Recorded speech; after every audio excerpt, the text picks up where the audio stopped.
محمد، طمنت على الحاجه؟ يعني الدكاتره كلهم الحمد طمنونا لله. الحمد لله. الحمد لله الحمد لله. طلعت الحمد لله ما فيهاش اي حاجه. الحمد لله، وبنشكر دكتور وليد دعبس وقناه مدن لمصر وبرنامج انت مش لوحدك. يا رب دايما ما تكونش لوحدك.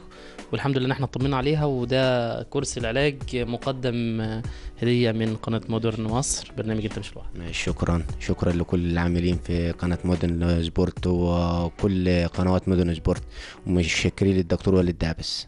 كلمنا تلاقينا جنبك بعد ثانية، مش عايشين في دنيا وانت في دنيا تانية. احنا بنتمنى الشفاء للست سعدية زي ما بنتمناه لكل مريض على أرض مصر. احنا هنفضل مع الست سعدية لغاية ما تقوم بالسلامة، لغاية ما ترجع تأدي دورها